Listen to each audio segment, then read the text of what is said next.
And this year, Vince and Amie Spicocci, they've offered to come up and share their story with us. And like every NICU story that's out there, this one's a doozy. Come on up.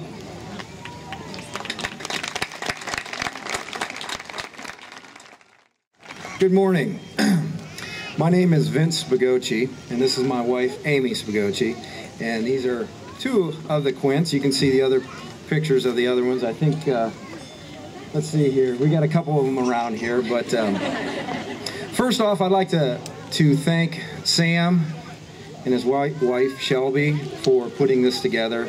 They've done an awesome job with this.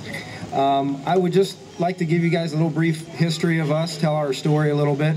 It was the spring of 2010, and my wife and I, we were trying to get pregnant. We wanted to add our third child. We wanted to have our third child. We felt that it would complete our family. So we had a little bit of difficulty, but we sought out the help of a professional, and they put Amie on a low-dose fertility medication, and lo and behold, it only took one time, and she wound up pregnant. And to say I was amazed when I went into the doctor's office and they did the first ultrasound, and they found the 5 heartbeats, that would be an understatement. So, you know, at that point, when you're faced with the fact of having 5 babies, there's a lot of things that go through your mind. And we met with the medical staff, and at that point they gave us a 10% chance of surviving. And that was a pretty tough thing to swallow.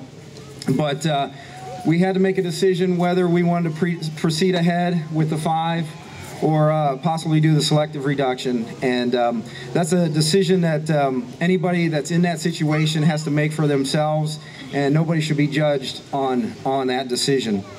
But we felt that we wanted to put our faith in God and the medical staff around us, and so we proceeded ahead. And that was actually probably about the easiest part, because we knew we were going to ride it out. And so we just chugged along until about, it was August 3rd, 2010, and I got the phone call, and Amie told me that I needed to get up to the hospital right away. And the doctor got on and said that the babies were going to be born, and they were going to be born today.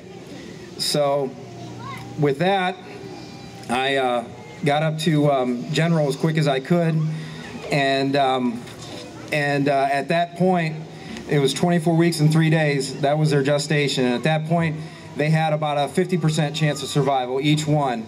So I had pretty much resigned myself that we would probably lose 2, if not 3 of them, and then what that meant for the rest of them.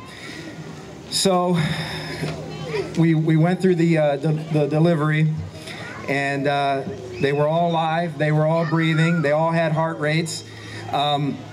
And they were doing phenomenal. And so they transport them shortly after that over to Children's, and that started our NICU journey. And when Sam said how the nurses and the staff treat the babies as their own, that couldn't be any more right. When I first went in and got to see all of our babies, I just felt as the nurses, in a good way, were possessive of the babies, which it made me feel good when I walked away to know that there was somebody there with our best interest in mind. And it was outstanding care that we received. Now I'm going to turn it over to my wife, and she's going to give a little bit more of our actual NICU story. So thank you.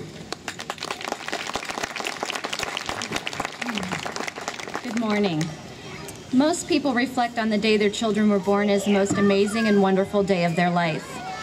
Although all of my children are amazing and wonderful, as a mother and a nurse myself, August 3rd, 2010 was the scariest day of my life.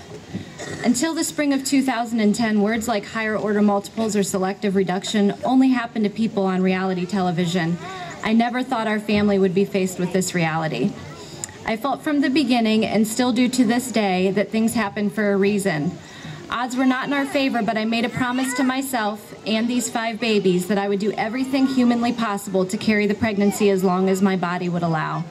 That meant 5,000 calories a day, off work at 16 weeks, on hospital bed rest, on a mag sulfate drip at 19 weeks. I set small goals for myself, and each week was a major accomplishment. At 24 weeks and 3 days, my worst nightmare was coming true. I wasn't ready to give up the fight, but they all were. Fear and sadness consumed every single part of me that morning, knowing my babies would be born too soon. As I laid there on the table waiting for Vince to make the 40-minute drive to the hospital and being prepared for delivery, I could feel each baby moving and kicking like a message telling me, "Mom, I'm alive and don't give up on us." Faces of what I call our angels on earth began to appear. Dr. Protein was the first face from the NICU that I saw. She grabbed my hand very tightly, looking in her eyes, and as a mother herself, I knew she didn't want to give up hope, but we both had the medical knowledge to know that this was not a favorable outcome. Dr. Kantak was the next eyes behind a surgical mask I could see, as he reassured me that they were gathering teams of people to care for each baby, followed by the transport teams who safely transported our babies to Children's Hospital. Then Dr. Fike, who came into the recovery room and communicated with us the details of the delivery. Her wisdom was so astounding, yet she communicated with us as if we were part of her own family. The list of amazing people go on and on from that moment forward. Each and every NICU doctor, every single nurse, respiratory therapist, physical therapist, occupational therapist, lactation consultant, specialist, and surgeon, and the people who helped make all this possible cannot be thanked enough for what they have done for our family and for all the families and lives they've touched. Our story is interesting because of our number, but we are no more important than each and every one of you. We all have something in common that I'm sure we would never wish on another parent. Enduring a NICU stay, the roller coaster ride, the 2 steps forward and 4 steps back, the high highs and the low lows, the tears and the milestones. It's a journey that connects us as a NICU family. We are forever grateful for Akron Children's NICU, and it brings us such joy to be able to do something to give back. Sam and Shelby, we thank you for organizing such an amazing event that allows us to do that. We are often asked, how do you do it? It's because of our experience just 1 year ago that puts all the hard work that we do on a daily basis into perspective. A busy day with 7 children now versus 5 PDA ligations a year ago at this time, I'll gladly have my hands full. Our love and appreciation towards the medical teams that cared for us cannot be described. I distinctly remember talking with one of our nurses, Lori, last year at this exact time about the Walk4Babies. I remember doing kangaroo care with Paige at the time and thinking, we will make it out of here together, and every single one of us will be there next year. It can be our first family outing.